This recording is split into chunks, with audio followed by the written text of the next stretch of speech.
أعوذ بالله من الشيطان الرجيم بسم الله الرحمن الرحيم أولئك مأواهم النار بما كانوا يكسبون اولئک یہ لوگ ماواہم النار، ان کا ٹھکانہ، ان کا ماوا آخر پہ کیا ہے؟ جہنم ہے، آگ ہے، بما کانوا یکسبون، اس لیے کہ جو کچھ کرتوت انہوں نے کی ہیں یہ اس کی سزا۔ جب اطمینان ہو گیا دنیا میں اور خوش ہو گئے اور اس خوشی اور اطمینان نے جنم دیا ظلم کو، تو یہ جو ظلم کر رہے تھے اس کی سزا انہیں کہیں نہیں ملنی چاہیے۔ اسی لیے آخرت کی جو زندگی ہے یہ تو عقل میں بھی آتی کہ اگر آخرت میں کوئی نہ ہو اور قیامت کا منظر نہ ہو اور اللہ کے یہاں سزا اور جزا کا یہ عالم نہ ہو اگلا جہان، تو پھر اس دنیا میں جس آدمی نے 10,000 آدمیوں کو قتل کر دیا ہے اس کو سزا آخر ملے گی کہاں؟ ہٹلر نے اس صدی میں کیا کوہرام مچایا ہے۔ فرض کر لو ہٹلر کسی کو زندہ مل جاتا اور اس کے جسم کا ایک ایک ریشہ کانٹوں سے الگ کر دیا جاتا، اتنی اذیتناک سزائیں دی جاتی، تو بھی جو لاکھوں کو قتل کر دیا تھا وہ کس کھاتے میں گئے بھائی؟ ایک دن ایسا ہونا چاہیے کہ جن لوگوں نے اس ظلم کو سہ لیا تھا ان کی داد رسی ہو، ان کو اللہ کو انعام دے،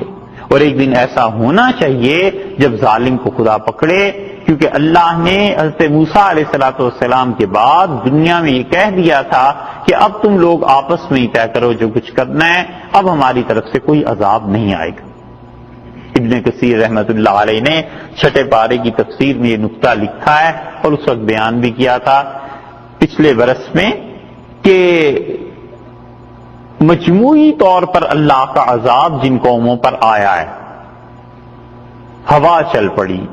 نوح علیہ السلام کی قوم میں پانی کا طوفان آ گیا، یا اس قسم کی چیزیں، یہ سب چیزیں حضرت موسیٰ علیہ السلام سے پہلے ہوئی ہیں۔ حضرت موسیٰ علیہ السلام کا دور جب آیا تو پھر جہاد فرض ہو گیا تھا کہ اب تم خود ہی نپٹو ایک دوسرے سے، جو بھی چیزیں ہیں، قیامت میں آؤ گے تو ہم تمہیں جزا اور سزا دے دیں گے۔ اس کے بعد خدا کا ایسا عذاب نہیں آیا۔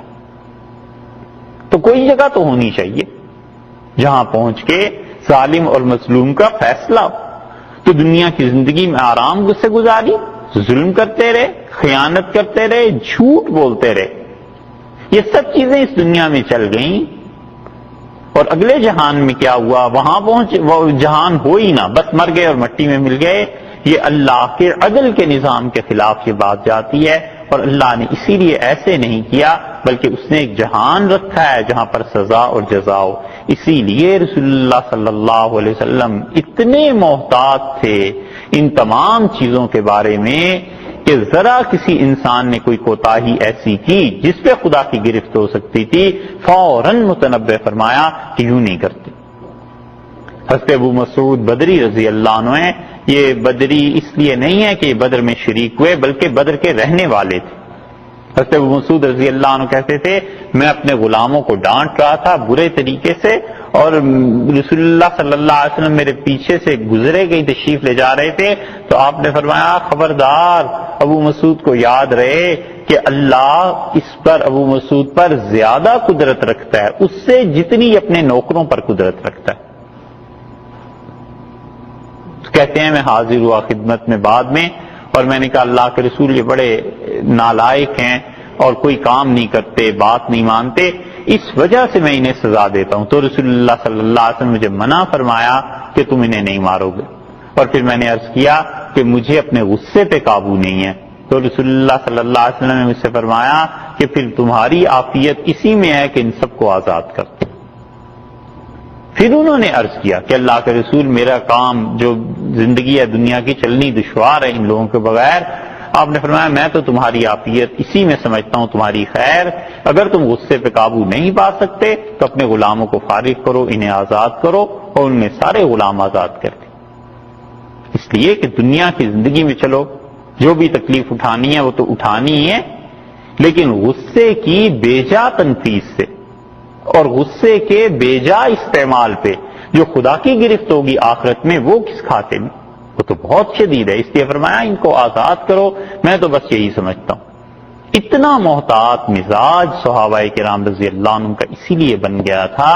کہ پتا تھا کہ اللہ کے ہاں جا کر ان سب چیزوں پر گرفت ہوگی۔ اللہ نے اسی لیے فرمایا ہے کہ ہم نے ہر چیز دی، عقل دی، دلائل دیے، دنیا کی زندگی انہیں کبھی احساس ہی نہیں ہوا کہ میرے پاس بھی آنا ہے، مجھے بھی جواب دینا ہے۔ اسی لیے سورہ کہف میں آگے چل کے اللہ نے فرمایا کہ ہم ان سے کہیں گے کہ وَلَقَدْ جِئْتُمُونَا فُرَادَىٰ، اوہو تم تو آج اکیلے ہی ہمارے پاس آ گئے۔ کہاں گئے وہ سارے دوست، وہ مجلسیں، وہ محفلیں، وہ قوم، وہ تمہارے سارے آوان اور انصار اور مدد کرنے والے جن کی وجہ سے تمہیں بڑا ناز تھا دنیا میں کہ ہماری میجارٹی اور طاقت اور یہ چیزیں، اوہو تم تو اکیلے ہی آ گئے، آج کوئی ساتھ نہیں آیا۔ وہ دن بھی تو آنا ہے۔ اسی لیے اللہ تعالیٰ نے ان کے متعلق یہ کہا کہ ان کا ٹھکانہ تو پھر آگ ہے، اور اس کے برعکس دوسری طرف اللہ نے بشارت دی۔ یہ آپ سے عرض کیا تھا کہ قرآن کریم میں بالعموم جہاں خوف کی بات آتی ہے پھر اللہ بشارت بھی دے دیتے ہیں، اللہ تعالیٰ خوشخبری بھی سناتا ہے، اس لیے کہ ایمان جس چیز کا نام ہے وہ رجا اور خوف کے درمیان کہ اللہ سے امید بھی رہے اور اللہ تعالیٰ سے ڈرتا بھی رہے، ان دونوں کو بیلنس میں رکھے۔ اور بڑی اچھی بات کسی نے کہی، انہوں نے کہا جوانی میں تو اللہ کے خوف کا ہی غلبہ ہونا چاہیے تاکہ ڈرتا رہے، کہیں گرفت نہ ہو جائے، اپنے آپ کو گناہ سے باز رکھے،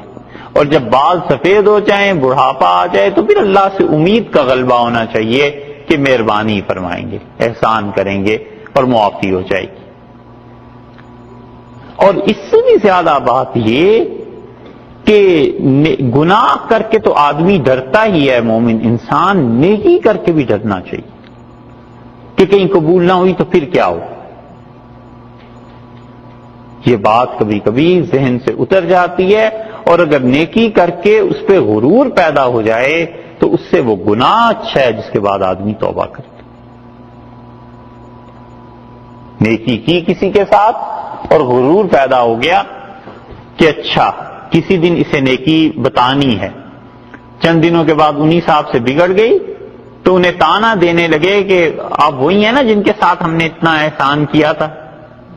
یہ جو غرور ہے، یہ جو تانا ہے، اس سے بہتر تھا کچھ نہ کرتا، گناہ ہو جاتا، توبہ کر لیتا تو توبہ کے ذریعے اللہ تک تو پہنچ جاتا ہے نا۔ اس غرور اور تانا دینے سے اللہ کی راہ سے ہٹ جائے گا۔ سعدی رحمت اللہ علیہ نے اسی بات کو لکھا ہے کہ میرے والد ایک دن تہجد کے لیے چلے اور مجھے ساتھ لے گئے، تو مسجد جا رہے تھے اور جب گلی میں پہنچے تو سب لوگ سو رہے تھے باہر چارپائیاں ڈال کے، تو میں نے کہا ابا یہ لوگ کتنے غافل ہیں، اس وقت اللہ کی عبادت کرتے اور عبادت کی بجائے سو رہے ہیں۔ تو میرے والد واپس مڑ گئے اور نے کہا میرے بیٹے یہ تہجد پڑھنے کی بجائے تو سوتا رہتا زیادہ اچھا تھا تاکہ لوگوں کی غیبت نہ کرتا، یہ زیادہ بہتر تھا، تو سو جا کے۔ یہی چیز کہ نیکی کرے انسان، اللہ سے اجر کی توقع رکھے، بھول جائے کہ لوگ مجھے یاد کریں گے اس نیکی سے، پر بھول جائے اس کو کہ لوگوں سے مجھے کچھ لینا ہے دینا ہے، اللہ کے لیے کی ہے، اللہ کے ہاں اس چیز کو سلامت رکھے، اللہ کے ہاں پہنچ کر اس انسان کو اجر ملے گا۔ اسی لیے یہ ریا اور لوگوں سے توقع رکھنا نیکی کے اجر کی اتنا بڑا گناہ ہے کہ فقہا نے لکھا ہے کہ کسی انسان نے نماز کسی انسان کی وجہ سے پڑھی، مثلا صدر صاحب نماز پڑھتے ہیں تو اب عملہ بھی نماز پڑھتا ہے، اور صدر صاحب نہ ہوں تو کوئی نماز نہیں پڑھتا، تو فقہا نے لکھا ہے ایسی ساری نمازیں واجب الاعادہ ہیں، ان کو دوبارہ پڑھے۔ اور بعض فقہا تو اس سے بھی آگے چلے گئے ہیں، وہ کہتے ہیں کہ چاہیے کہ اپنے ایمان اور نکاح کی بھی تجدید کرے، کیونکہ اس نے نماز اللہ کے لیے نہیں پڑھی تھی، اس آدمی کے لیے پڑھی تھی، تو ایمان غارت ہو گیا، یہ اللہ کی عبادت میں شرک ہے۔ چاہے اس پہ کوئی فتویٰ نہ دے، مگر مسئلہ اتنا نازک بن جاتا ہے، تو جب نیکی اللہ کے لیے کرنی ہے پھر لوگوں سے اس کا اجر کیا مانے رکھے۔